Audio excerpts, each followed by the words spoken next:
We'll see if leftovers change anything as far as the picks and bans are concerned as we get into game number 2. Well, one thing that will change, leftovers after losing will opt for the first pick. They'll be your order side team, so they get first ban as well. They're going to take out Soul. They don't want to see that Ep Soul on anytime soon. I wonder if Panthera are going to continue the target bans. They're going to take out Khepri as they are not first pick, but is it going to be the Naja or is it going to be the Ra? Because these are two gods that, honestly, a lot of the European players are scared of when it comes to facing off against Jungler and Cherryo. Yeah, I mean, especially the combination of those two. The Ryzen taken out by Panthera. Look, we won. I love it. But hey. After, look, 0 win % from Ryzen. Like, hasn't found a win, but there's been multiple games where he has been so effective if it goes 30 minutes. I mean, we saw a couple of those fights won by leftovers. A lot of it was the range that Ryzen brings to the table. He's just able to, from a safe distance, or aggress onto people that think they're at a safe distance. Janus selected by Panthera. This isn't just Janus. This is Yammyn's Janus. Yammyn is my favorite Janus that I've ever watched because there's always been the spam your portals kind of thing, like get your team in and out, but no one has ever made it as effective as Yammyn. I saw it all the way back in the summer split when they first made it in. He uses his portal for setup damage every once in a while, but it's more about getting his team in and out. And a lot of players, they'll only focus on getting their team out. Not a lot of people think about tower diving and allowing you portal in, you let your Khepri then dive into the tower, and it's just so unexpected. Adapting also going to be going on Naja, one of his, I think, flavor picks. Yeah, Naja, definitely a character that Adapting, you'll see a lot of Naja if you check out Adapting's highlight reels and his stream play. And when it comes to teamwork or team play, it's a little bit different. Here, the Naja selection, Adapting is very good at it, and it's a choice that has been banned out by the squad because they don't want Jungler to go for it, so Jungler forced into the Batz pick, which, honestly, force is probably a heavy word because Jungler likes that pick as well. Kronos going to be banned out. So one thing about Panthera with the Naja Ares pickup is these gods can both be good in their own rights, but they're both very high execution, and if the players kind of aren't feeling themselves that game, they're basically useless. I think iRaffer's feeling himself, Kevin. I think Adapting's always feeling himself. You know, honestly, there's been instances that I've seen Adapting not show up. I think he is the best player in the world. However, there have been games where he has not shown up, and thankfully, he is with the world champions, right? He has so many other players on his team that he can fall back on, but this is something that Panthera need to be a little bit careful of. If the Naja Ares fall behind a little bit in the early game, it'll be hard for them to come back into it. Now, we talked about how Naja is a flavor pick and Ares is a flavor pick. Ho Yi is so normal it seems weird for emilitoo. He was a flavor pick for a while. Sure, now he's standard, and I'm not used to seeing emilitoo play standard stuff. That's what I'm getting at. I don't know. It's man. always Soul those was pretty standard at Worlds. Pretty standard at Worlds. He forced it to be standard. He made it standard. This right? is one of the same team comps, I think, bar one god that leftovers ran in relegations. The Batz, Guan, Scylla, really good together. I think they had a Geb for a support, and I think it was Neith Hunter. But those three gods from leftovers, they're all very comfortable on them, and I think they've had a lot of experience playing team fights around them. Here, selected by Panthera, a god that Dimi has been playing since Dimi has been playing Smite pretty much. This god is very, very scary in the hands of the Soul Inner on Panthera, and we'll see how that translates into this match that we've got going ahead of us in just a moment. That Neith will be in the Hunter role, something that we have to sort of specify these days in Europe. Neith goes into the mid so very often. We've seen a couple other mids as well. Yammyn actually playing Chiron, I think, both games against... So Neith goes in the mid lane, and then Yammyn brings whatever hunter he feels like into the mid. You know what, I'm feeling like Medusa today. Yo, let me get that Cupid. Yep. The mace to the face. A lot of wards coming out for leftovers. It looks like the top bar is switched up, so we'll get that fixed for you here shortly. It is leftovers on the order side and Panthera on chaos side. But leftovers, some pretty deep wards. Yeah, they're not too scared of getting invaded. Kind of want to just know where Panthera is going to be going early. Yeah, it's going to give them all the information that they need. And Panthera has done the same, so you can see a lot of different wardage coming out very deep in the opponent's jungles. Arkkyl over here on the left-hand side. Again, this is the tried and true standard. On the other side, as far as the jungle versus solo is concerned, I absolutely love it. I like the mid harpy start that Panthera is going for. And pretty standard. And yeah, Panthera, they're going to control those mid-harpies. The same thing we saw in game 1. Adapting and Dimi very confident in their 2v2 fight, especially against a Guan Yu Hunbatz. Hunbatz not really effective until level 5. However, honestly, Naja has a lot of hidden kill potential, I think, especially in the first 3 levels. If you get 2 levels into ring bounce and that stun artillery sash, you can really surprise players. Even if you put 1, 2, 3 right down there, the biggest surprise is when you think you've got Naja taken care of, but then all of a sudden he pops a giant heal because he's level 3. Oh, look at this right-hand side. Jungler taking an early trip. I don't know if they're trying to kill Dimi. No, they're 100% trying to kill Dimi. First blood over to Nika, and I love that. Tier cannot really fight until he has stance switch, and they recognize that. That is a calculated play against the world champions, and it works. Leftovers, first one on the board in game 2. And not even just specifically against here, just something different. Junglers hang out with their mid laners. That's what they do. So nobody's expecting that gank over to solo. Right-hand side, are they looking to do it again? Dimi has stance switch now, and he's playing a much safer, and Jungler, I think, wasting a little bit of time, but he'll just split the wave, try and hit level 3. But Dimi, the Undying, one of the players, I think he had 15 deaths in 28 games during the fall split. Wow. Finding the first death here for game 2. Yeah, I mean, that was a big part of... the surprise factor was a big part about that gank in solo, so the second time around, Dimi knew it was coming. Leftovers look really good. Shell going to be chased out by iRaffer as Badgah makes his face known and looked like he wanted a pluck. Oh, so Badgah might be in a little bit of trouble. Rotation coming out from Adapting. There's the portal to get the Naja in. Yammyn's around the side. Badgah, he's chained out. Raffer almost died as well, but manages to stay alive. Very well played by Panthera. And again, you mentioned it in the picks and bans, just creative portals. Janus doesn't take it. Naja takes it instead, gives him a speed boost. Able to get in and out very quickly. And Panthera respond, wasting no time here. A lot faster pace in game 2, and look at this. You can see Panthera rotating to those back harpies, trying to get a steal. Adapting, he's level 5. If he can find a ring bounce, this is going to be bad. Yammyn's here as well. He misses the ring bounce, and he does take Scylla to the sky. He's going to come down right about now into no portal, able to find a way out. But Scylla in some trouble underneath the tower for own. Yi jumps on top. Emilitoo not going to die to the tower thanks to some strong tanking. And one more kill is going to happen as well. Arkkyl takes a spill thanks to the Janus. That was brutal from Leftovers. All these players needed a little bit more experience to hit level 5. If they were, that fight 100% would have went the way of Leftovers. You saw 3 players, both Adapting, Emilitoo, I believe iRaffer as well, very low in that engagement. One Batz ult, and that's game changing. Let's look at Batz. I want to see how close he actually was to level 5. So he needs a back harpy and maybe a couple creeps from the wave, and he would have hit it. Yeah, huge attention to detail coming out from Panthera. Understanding the big difference between level 4 and level 5 and making that engagement happen on their own terms. That's why they sit up 3-1 very early on in this very action-packed early game. And Jungler, honestly, I mean, he had that first gank, but he tried to set up a second gank on a Dimi instead of more efficiently farming. He tried to, I think, just really shut this tier down, and I think it hurt him. Yeah, if he was level 5 there, Panthera cannot force that fight, and if they do, it goes in Leftovers' favor. Exactly. You know, that kill over in the duo lane, you mentioned the lack of stance switch on the tier. It really was just about the surprise factor. Tier died because no one expected that kill to happen over there in the solo in minute 0.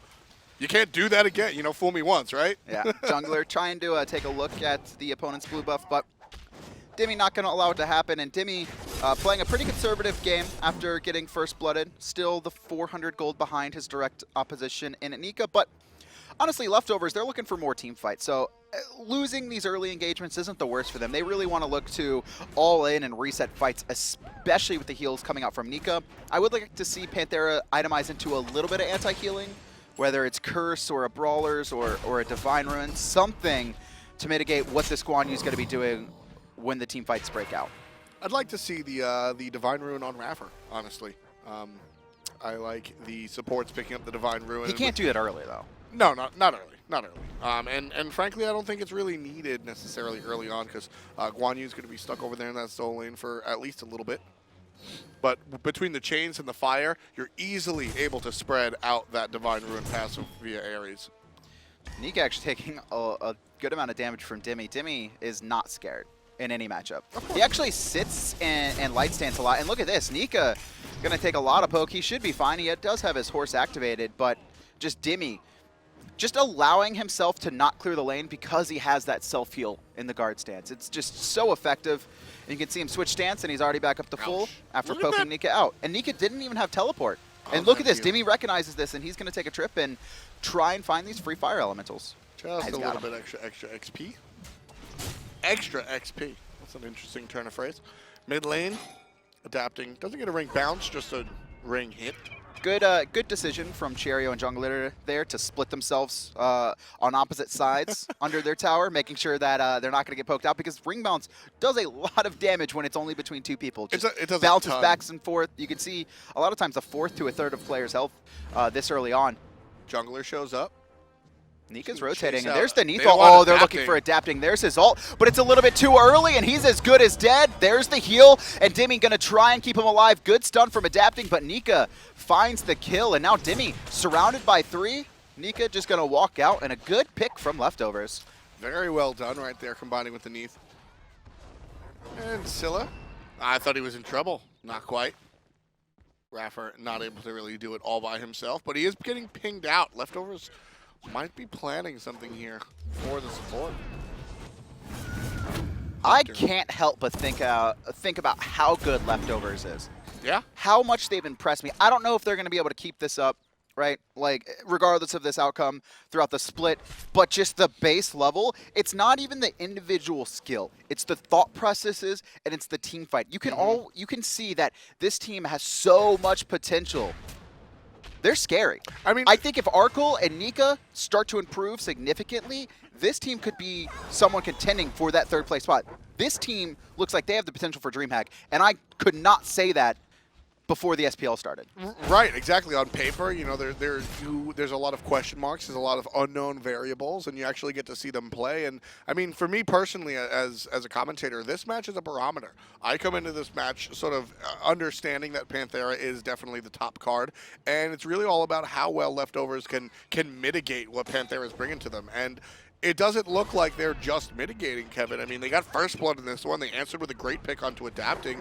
They're playing this game to win, which sounds like everyone plays to win, but they are expecting to win. They are not playing scared. Exactly. And that's what's most important to me, because there's two types. You can play defensively and reactively based on your team comp, sure, but you cannot play scared. And a lot of teams, and more specifically players, there will be individual players who are scared of the adapting name, right? And they may not think about it consciously, like, I'm not scared of adapting, but their play shows that. They won't try and take these instances. They won't try and pick them off.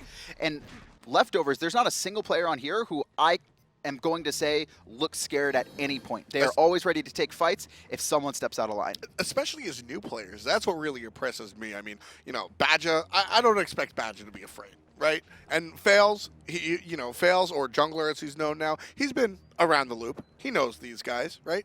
It's really the Nika and the Arkkyl that are really impressing me here, Kevin. It's the fact that, I mean, we saw last game, Arkkyl repeatedly jumping into emilitoo. Not afraid at all. Love to see that. And that's what you have to, and that I think is the best instance of being scared versus not, is when you see that a player has a direct winning matchup, and they're not taking the advantage of it, right? Exactly. They'll be like Neith, and they're not trying to pressure the lane or get control, or they're an on her or Hoi, and they're not trying to force the 1v1 fights, even though they have the superior 1v1. They're just, I'm farming, so I'm fine. But the problem is you let the opponent get to their late game where then they power spike harder. And I'm not seeing that from anyone on Leftovers. They are playing their gods, and they are taking the advantage they have in their direct matchups. Ward War goes to Arkkyl with superior attack speed. Hoi actually the lowest base attack speed of any hunter in the game. Ouch. Also, he has Ickvile, so yeah, there's that too. There's that too. Ickvile's going to help just a little bit. Hoi going to jump back as 2 members from Leftovers show up in the lane. I cannot get over how impressive Leftovers have been. I don't know what it is, man. This team... You're excited. I am excited because you're really excited. I don't know what it is. It's like I came in and I watched them during relegations, and I saw a team fight from them that looked phenomenal. It looked beautiful. iRaffer poked out. Actually, you could see he was trying to get in the fight, but he's the one picked off. iRaffer, he's going to be gone, and now Leftovers. Question is, do they want to take another fight? Nope. Picks. Leftovers just looking for these one-off-ofs. You know how much iRaffer does that? A lot. no team takes advantage of it. Leftovers just did. And that's why they're able to go. They've got a little bit of pressure now. They're looking towards the jungle. Red buff have yet to come up. So instead, they'll just focus here on these mid-harpies. Oh, look at this adapting. Coming around the corner, though. He's going to look for Badgah, but it's Badgah the first one. And the Leftovers, they know he's there. And good avoidance of that ring. Man, Badgah is really an interesting Badgah point as well, too. because Badgah has improved because he's forced to. Like I was saying this earlier on a different broadcast, Kevin, is that, you know, Badgah playing on Fnatic always played his role. You know, he was never the superstar of that squad, obviously. Now the spotlight is forced onto him, and he has no choice but to improve. It's also one of those things where you get complacent's probably the best word, where you've been on a team forever and you just get so good naturally playing with them that you don't get in a rut. You're still playing at a very high level. However, you don't try and push yourselves. Now he's coming on to what most people theorize to be a bottom 2 team. And that still may happen. Sure. I don't think so based on what I've seen so far in their first 2 matches.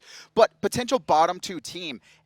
And he's got to grind back up, right? That inspires your drive. That makes you try and start looking at your own play. It starts helping improve you. Not only did he get a fire lit under his ass by getting booted from Fnatic, but what I was talking a little bit about before, he's got to be the guy so that Arkkyl and Nika, being new to the league, can look up to him and go, yeah, look at what Badgah's doing. Look at that. And so that's, you know, we're seeing a lot of that translate. You know, he's able to just be this big powerhouse. And like I said, it's really fun to see that sort of that transformation coming from where he was on Fnatic, which was not a bad spot, but definitely could have been improved. And we're seeing that improvement here on the Leftovers. Gold Fury being looked at by Leftovers, but I don't think they really want to force anything. They do have the superior team fight, but they haven't hit their power spike yet. They really want the Scylla to start getting online. She has Doom Orb and boots. The question is, will we see the Imperial helmet? Because that's what we've started to see from a lot of mids, is going into this 1,700 gold item. It's a very good, it's a phenomenal power curve is the best way to describe it, right? You don't have to wait 2,600 gold before you get a Book of Thoth or start working on a Rod to Hootie. This is cheap, and it's going to be a big power spike for these mid-game Gold Fury fights. And it does 2 things for the mid laner. One, everybody's buying Doom Orb, so growing a defensive item is kind of nice because everybody's going to be looking at you when you're Doom Orb.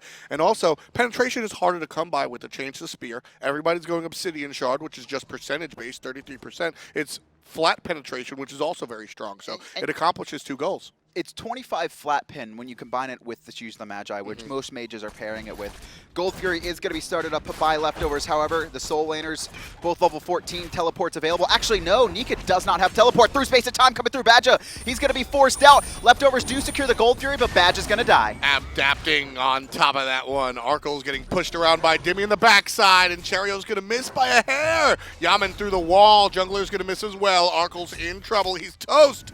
So 2 deaths for the Gold Fury. Nika looks like he's going to find a way out. Everybody else on Leftovers is safe. But ultimately, that one goes the way. Let's check the graphs. That one goes the way of Leftovers.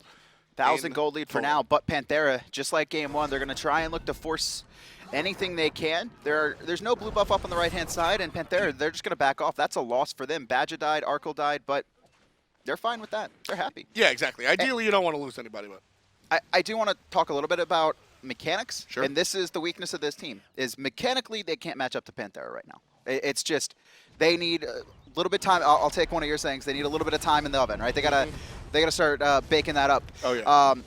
Cherryo, no setup for result, so it's hard to hit, but can't see iRaffer over the corner, as well as missing the root on the player that on Yammyn who teleported through. So a little bit to work on there. A little sloppy, but they still got Gold Fury. Exactly. Overall play call, that worked out excellently. Leftovers wind up on top of that exchange, and you know, right now it's a tie game for all intents and purposes, but if you want to get to the nitty-gritty, Leftovers technically in the lead. They got the momentum, so I think they're feeling themselves. And iRaffer, after he got picked, we haven't seen him take one aggressive stance. Exactly. Coming out of that game, they lose the game, but you know, it's not. We're not just the big bad analysts up here that say Panthera are expected to win. I'm sure Leftovers are never going to say it out loud, but they came into this game understanding that Panthera is a world championship team, and they're learning how to play as a unit. So you come off of that loss from game number 1, and you say, hey, man, you know, we did a lot of things right. We lost the game, but it's Panthera. What can we take from game number 1, bringing it to game number 2? I'm kind of feeling good about that game, you know? So despite the fact that the W went the other way, Leftovers honestly probably feel okay about game 1. And, I mean, so far, like you said, this game, Leftovers in the lead. It is the Imperial Helm that's going to be picked up by Cherryo, making sure that it can't basically get one shot by adapting. And that's something he always has to be. That's something you always have to be worried about against a Naja. Is the fact that if they can get to your back line, either your Hunter or your Mage, and he has crit online, you have to worry about the fact that you can just get one shot with Windfire Wheels. And with that extra protection, should really help Cherryo out. The helmet still throws me off because it has no passive. It looks so weird. I know. It looks so weird. How many items don't have? Is it the only one? It's the only item without. It's the only tier 3 item without a passive. The only one. Every single other item. Are you sure? Hold on. I'm trying sure. To think. I'm sure. Nope. Nope. Bumba's Mask? Nope, you're not going to find it, Kevin. It's the only item without a passive, and which makes it so interesting because now without the passive, you don't have to sort of balance the stats around it. You're free to, which is why, you know, it's so heavily statted. It's such an exciting item. It's very cheap. It becomes an interesting point to talk about. And joining up with that mid laner is going to be Badgah. Very early Urchin for the support player. They're worried about the damage that comes from both sides of both schools of Magic and Physical, because of what Ares can bring.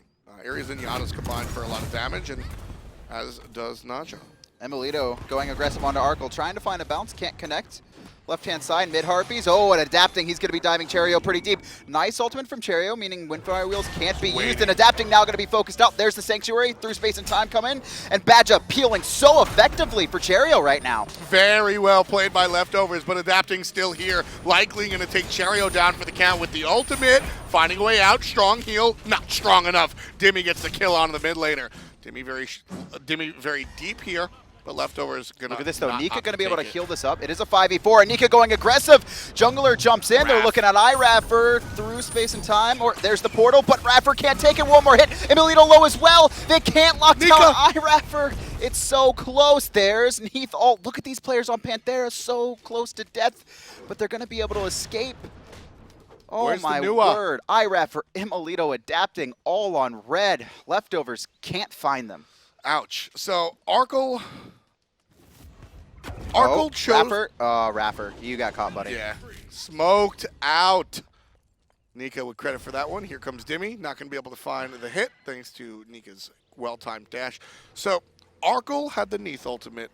The absolute secure kill was onto Raffer. Chose to go for adapting instead. I like the decision, even though it didn't work out. How do you feel? It's...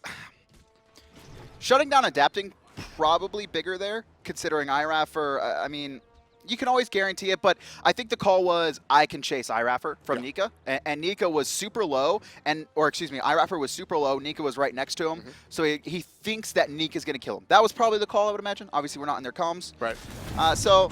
I liked the decision of, you know what, if we kill a support, hooray, but if I get the kill on the jungler, much different story, because this is what he's able to do. Arkkyl toasted off of the assist from adapting as Yammyn combines for the kill. Badgah used his ultimate as well, and Panthera, they have a moment that they're going to be able to try and force this Gold Fury. iRaffer, he is back here. He has Meditation, actually. We saw that go off in the middle of last fight. Oh, Cherryo's in a little bit of trouble. Good juke to stop Dimi, but there's Lawbringer. Cherryo doing his best, but I don't think he's going to survive this one. And now Panthera, it's kind of the same as last game, where Leftovers doing a very good job. One small team fight where it doesn't go their way, and then Panthera gained full control of the game. Tie game at the moment, but keep your eyes on the top of the screen. Is this Gold Fury going to be uncontested by the Leftovers? Panthera get it free 99, and that gives the lead to the Red Squad. 2,200 gold for the defending world champs.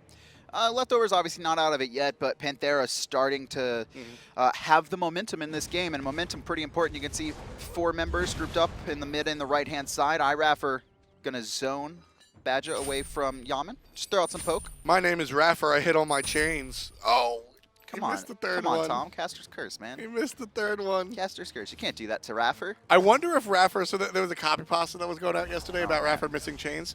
Knowing the way Mr. Rathborn, Mr. iRaffer works, I think you picked the Ares intentionally. Nah, I didn't. All right, you're gonna make fun of my Ares. I'm gonna pick it then. I don't. After how close game 1 was, I don't think that's. I hope that's not what it was, because game Honestly, 2, this is not in the bag. Not in the bag. Ooh, right hand side adapting. Gonna throw out some poke, but not gonna look for the sub. There it is, jungler, and Nika actually. You saw that from Nika. He actually dashes forward, just trying to body block. So when Fire Wheels hits him instead through space of time, not gonna connect. But Dimi's diving the tower. There's meditation. Jungler alive 4 now. His ultimate not available. Raffer gonna try and secure him. Jungler doing his best to juke out, but it will be Yammyn to find the last hit. Yeah, Jungler knew he was toast there, so just trying to do what he can before the inevitable demise. And Dimi gonna dodge out the pluck from Badgah. And now there's 4 players from Panthera on the right-hand side looking for the tower. Dimi back successfully. Oh, Cherryo. Oh, Cherryo. Oh, Cherryo. 1, 2. Adapting on that Naja. 2-1-7 for the jungler. Cherryo ultimate in hand, but not able to get it off in time. Nice combination coming out from Panthera there, and now they're going to be sieging both this mid and right tier 1. Arkkyl can't hold it off by himself. You can see Nika and Badgah going to be rotating in, but it's too late, and now Panthera, after their Gold Fury, a couple kills and 2 towers, extend their gold lead to 4,200. Little different build coming out from adapting. This is very standard for his Naja, a little bit different than other players. Normally you see what is almost understandably set in stone. Boots, Jotuns, either Deathbringer or Malice, depending on what school of thought you come from, but crit, right? That's the thought process that a lot of people go through. Adapting instead almost always opts for the winged blade. This gives him a couple of other options, gives him some more CDR, which of course gives him more options in the team fights, but also makes him a little bit chunkier to take out during those team fights. It just gives him so much mobility as well, because already Najat's going to get a movement speed boost once he can connect the universal ring toss, add 10% on top of that, and the Naja starts to get really hard to lock down. And really, Adapting's not looking for the, I'm going to instantly kill you 100 to 0. He's like, I'm going to let my team poke you out, and then I'll finish you off 50% to 0. And then I'll just do a lot of disruption in the team fight, running around, forcing you to try and kill me. And he baits out a lot of abilities, which we do see quite often. Adapting, though, will be forced to ult out. Was a little bit worried as leftovers caught him in his own jungle, caught him in their own jungle. Exactly, and you know, just going with this build, you know, you have power coming from other sources, so you're not just an ult bot. You can do different things. So, not too concerned about burning that ult. Should be up by the time the next team fight happens. Which a lot of what leftovers are going to have to rely on to get back into this game will be. And I'm a monster from Cherryo, right? If he can kill someone and reset his ultimate, then the team fight kind of becomes a lot closer, as well as resetting team fights with Nika's heal. Has Raffer ulted yet? Yes, a couple times. All right.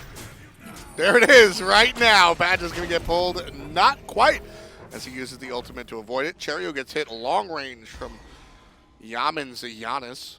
And you can see Cherryo going to back, but actually stays in with the help of Nika's heals, and jungler and emilitoo going at it. emilitoo will get that tier 1. And jungler going to be forced back.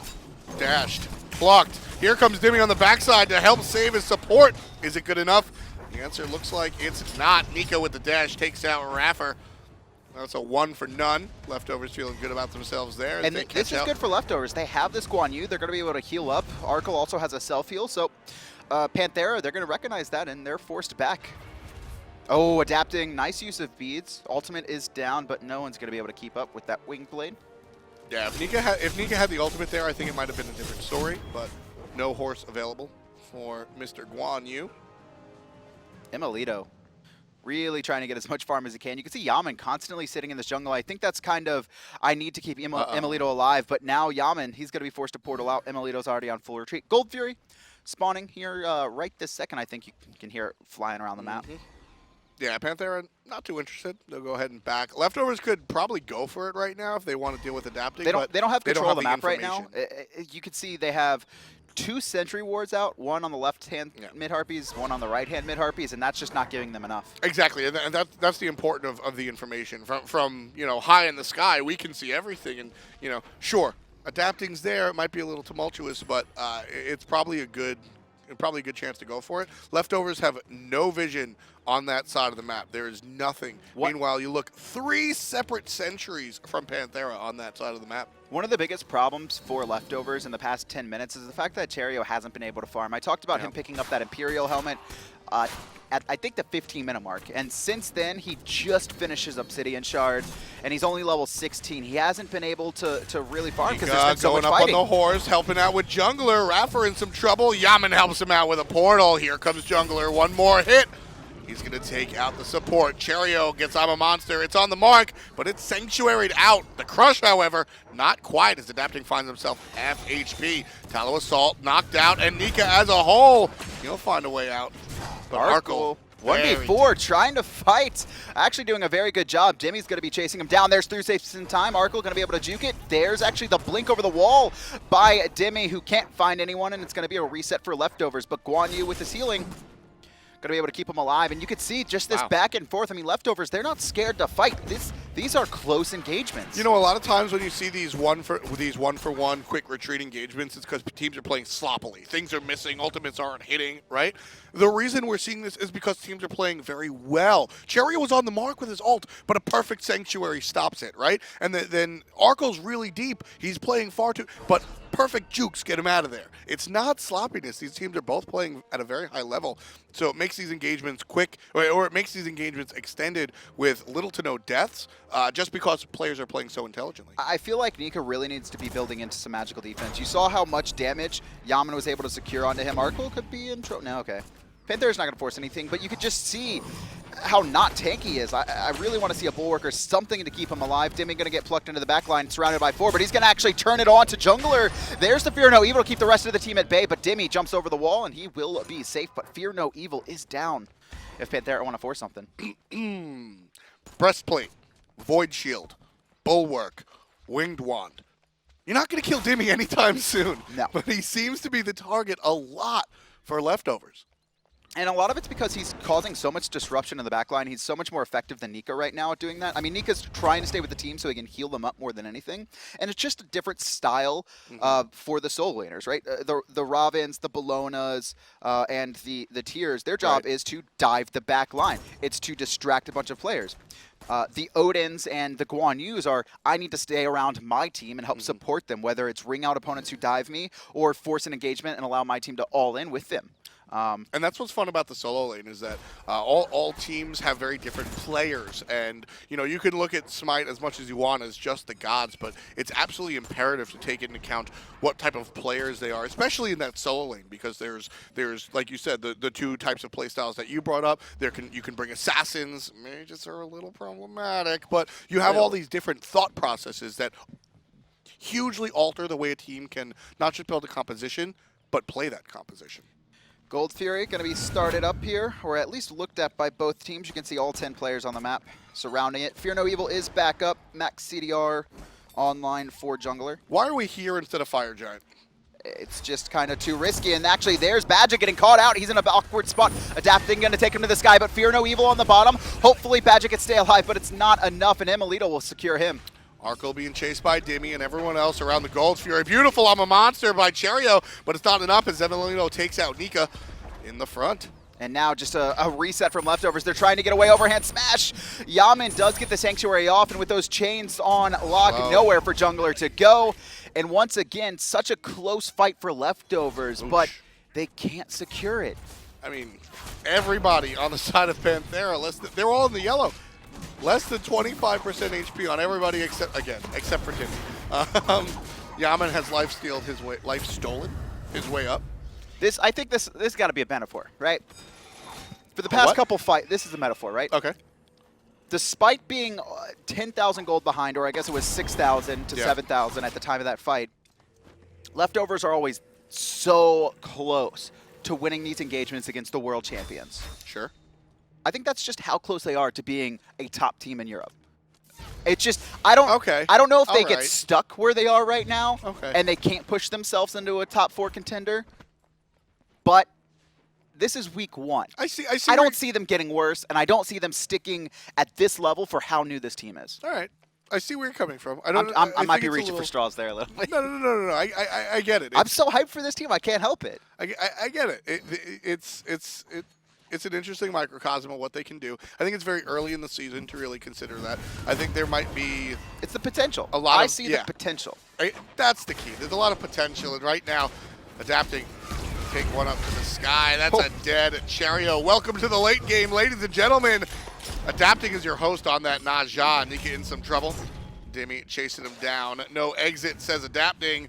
Ultimate's not available, but emilitoo's basics are. Nika down for the count off the hand of the Hunter. 16-7, read the kills. Ladies and gentlemen, as we pass your half-hour mark, Panthera ahead by 10K. And once again, Panthera are winning off of getting the first pick in a fight. Leftovers seem to be able to respond and find another kill, as adapting could be in trouble there, but he will heal up, and emilitoo gonna find Arkkyl. And it's just constant picks from Panthera. They are getting the first pick off. And even if Leftovers can respond by getting iRaffer, which is who we've seen them target, because he has 5 deaths to his name, by then the fight is essentially over because they have to waste all their cooldowns onto iRaffer when they're being targeted by, emilitoo and adapting and Yammyn in these fights. Panthera now off of a couple kills, looking towards some sort of objective. Not able to push the Fire Giant just yet. And now it looks like they will finally look towards the big guy. I need to see some magical defense coming out from Nika. A bulwark here would be perfect. He has max CDR. He doesn't need to be the guy doing damage in the back line. He just needs to not die, because that's what happens. The second the first pick happens... Absolutely not if Panthera doesn't keep attacking it. Badgah in a lot of trouble. I'm a monster going to go in between 2 targets, and Cherryo will be a target himself, falling down to adapting. Number 18 for Panthera. Make that 19 as emilitoo cleans up the support, and Panthera have all the space in the world if they want to take that Fire Giant. iRaffer just going to zone for now. Adapting is here as well if he wants to combine and try and get some kills or look to force them off. 3 members of Leftovers, they're going to be coming out. First chain is going to hit, second chain is going to hit, and there's really no way for Leftovers to get in this. That's it. Panthera secure Fire Giant. Where are they headed? To the right side, looking towards the tower. iRaffer going to start pushing up the wave, as well as an Ares can. And the rest of the team will go ahead and just look directly at the tower. Leading the charge is Dimi. 12.6K is the lead for Panthera as they take their Fire Giant and they clear all of the towers off the board. And I think that's exactly what they're going to do. You can see the builds aren't completed for either team. Leftovers still needing roughly 2 items, depending on the player. The Hunter only needing the last tier. But... Panthera, they're going to have a lot of gold in hand, be able to full build, and for those who are already full build, buy a power potion, and then start to look to siege up, just like they did in Game 2, or excuse me, Game 1. Can we see gold in hand before they take it back? Look at that. 1,700 plus. 2,500 for Dimi. I mean, it's 1,500 per tier 2, right? So that's roughly. That's a whole lot of gold. That's about the average. Yep. It's a whole lot of gold. And emilitoo going to have his build finished off. I think he popped a power potion. iRaffer building into his last item. And you can see Yammyn starting to work on that Spear of Desolation more than likely. I think he built that last game as well. I don't think he had enough gold to finish it off, but that's what he was working towards. That's interesting. A lot of people were really high on Spear of Desolation earlier on, like when we first introduced the item. Oh, look at how big the numbers are. But realistically, it's far too much of a luxury item for it to be in every type deal. You see it in the late game, right? You start to see it at the 33-minute plus mark. But so I feel like it's mage specific, and Janus doesn't really strike me as a mage that can make super use of it. I like to see it on gods. I like to see it on gods with sort of mid-range cooldowns. I love to see an Agni? Like an Agni, like a Freya. Okay. You know, because then as you get the kill, you can just keep on snowballing like a Thanatos does. It's exactly what Thanatos passive does. Janus, you know, you get the kill and you get the passive and you're still waiting for your cooldown to come back up, you know? But it's a bazillion power and a bazillion pen, so whatever. Leftovers going to have to defend against the Fire Giant and all 5 members of Panthera here. Badgah sitting in the front line. It's going to be Dimi blinking in, but can't connect anyone. He's still tanking the Phoenix, not too worried. Look at that oboe, though, from emilitoo. Do so much work. Crush over the wall, and Panthera... They're playing this safe. They know that Leftovers, they do have a lot of kill potential. They have to be worried about the I'm a Monster reset. They have to be. Oh, yeah. No Rod of Tahuti online yet for Cherryo, but if he can get 1 kill, the fight can go the other way. Just 1 kill. And Cherryo is definitely a player that is able to do that. Left Phoenix being aggressed on. 4 members of Panthera, while Janus waiting over here by the mid lane. And they don't want to go right in. I like this. Panthera now splitting the map between 2 players. making sure that leftovers have to choose to try and pick a single Phoenix to defend or force the fight. And there's the forced fight. It's going to be Jungler finding Fear No Evil, but not enough follow-up. iRaffer, he's going to be looking to pull Nika, but he goes onto the horse. Cherryo looking to find someone with I'm a Monster, but it's Badgah, the first one picked off in that engagement. That's and rough. We've seen that story before. Yeah, it's going to be a rough look for leftovers. They realized they're without their support, so they relinquish both Phoenixes, both mid and left-hand side, and now Panthera looking directly for the money.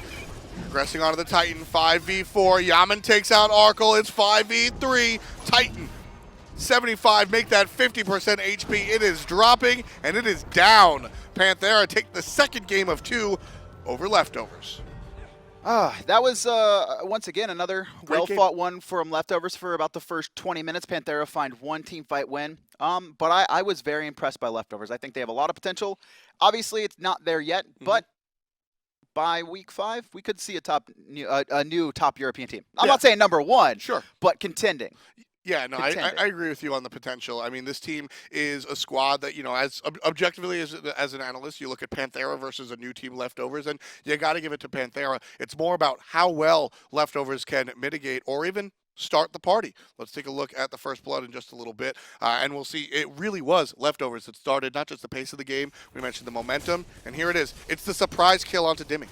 And just level 2, Jungler walks over, and this is the best time to kill a tier, right? Once he hits level 3, he gets a stance switch, a lot more options, not only the heal, but also the second dash, and it becomes a little bit more dangerous or almost a waste of time, especially for a Batz who doesn't have Fear No Evil to try and lock him down. This was a planned gank, and it worked.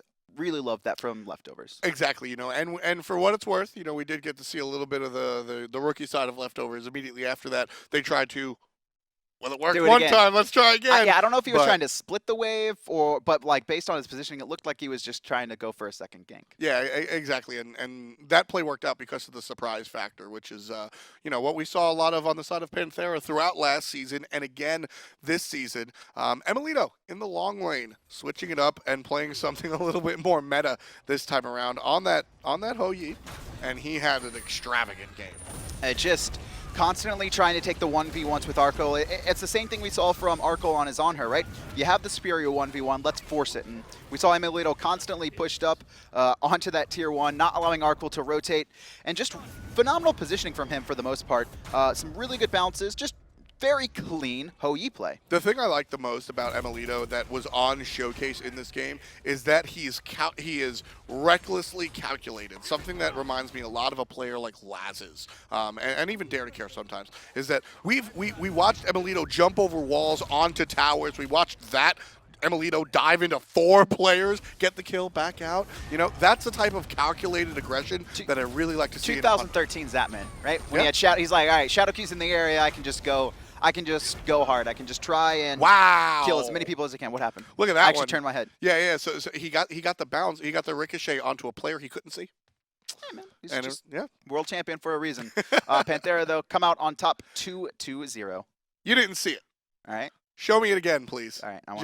Just for Kevin. All right. Watch this one. He jukes Jungler's ult, which was good in itself. Look at this. Not only can he not see him, but he times it. Look at that. Look at that. That was really good. That was really good from Emilitoo. That's why we watch Smite. And another reason why, well, one reason that some people might watch Smite, we've got iRaffer on the line. How you doing, Mr. Craig? I'm good, man. How are you? I'm doing well. I'm happy you hit your chains today. The first 2. That third one was, I don't know, man. It was impossible to hit. Always the first 2. I bet you Badgah could have hit it. Either way. Well, I doubt it. I'm not touching that one. Raffer, you guys played fantastic. You obviously won. That you guys won and did well early in the week. But I'm actually going to immediately turn the conversation to leftovers. What did you expect coming out from this squad before you fought them? And how did you feel after you fought them? I expected a lot less. Like, of course, you could see in their gameplay they were really established, considering they're they're a new team to the SPL. A lot of new players to the SPL too, and playing versus world champions, that's going to be pretty intimidating. So for them to come out fighting that strong is really good. I just think it will come in experience, but when they prioritize the targeting and stuff, and positioning, they'll definitely be, up there with the big boys. Like top 4 maybe. So how do you feel about the European scene right now? Obviously, in the fall, you guys went on an unprecedented 27-1 run, and then going to Super Regionals, you lost, but you looked nearly unstoppable, except against Cloud9 at Worlds. Do you think you're going to have a lot more competition this year, or do you think it'll be pretty smooth sailing, kind of like the fall split? Regionals, we only lost because we were avoiding the first seed curse. That's why we won Worlds. Hey man, it was all tactical. I support that. But yeah, we're expecting the same deal again. Okay. As long as we put all effort in, we should be qualifying for Worlds. Let's not get ahead of ourselves, but I can definitely see the team doing the full run again. Well, you're certainly starting off exactly the way you're supposed to. DreamHack first, but then maybe Worlds. And we'll see how you guys wind up as the season rolls on. We've still got 10 more weeks. This is just week number 1. Before we let you go, buddy, is there anything you'd like to say to friends, family, or anybody spamming chat? Yeah, just a quick shout out for chat. My name is Rathbone. You mirrored my main. I like to feed, but I hit every chain. Oh, the turnaround. Love him. Visit him at twitch.tv/iRaffer, constantly streaming. That's the captain and support for the team Panthera, previously known as Epsilon. They've put on a fantastic performance this early on, which puts them at number 1, and the rest of Europe will settle down a little bit. Leftovers is number 2 with that 2-2 line. Fnatic coming in, tying Dignitas yesterday, so they're 1-1. Paradigm going to be playing Monday, and they'll be matching up against Fnatic in the game of the week. Cringe Crew do have an off week, so we will not see them play in week 1. We do have Xbox. Before we go further, we do have Xbox qualifiers we're going to be seeing coming up after that. But tomorrow it's going to be Envy versus Eager, and then we'll be seeing Xbox qualifiers. And like I said, Paradigm versus Fnatic game of the week. It's going to be a Monday Night Smite. That's going to be a huge game. Paradigm Fnatic don't want to miss it. And of course tomorrow as well. Envy should be very interesting. They recently had one of their more high-profile players off the team. Weekend, yeah. So team. Weekend backstabbing everyone, but they didn't recognize that it was really Kiki. It was Ishmael Torres was actually the true mastermind. And now Envy, honestly, everything's different, right? Outside of Kiki playing support, but technically he only played it for a LAN. Their entire team is different heading into Season 3. Yeah, super excited to check out how those North Americans wind up. New lineup and everything. But coming up for you, we've got the finishing of we've got another segment of the Xbox qualifiers. We're trying to fill the SCL. Tune in just a couple of minutes to see how those qualifiers continue on.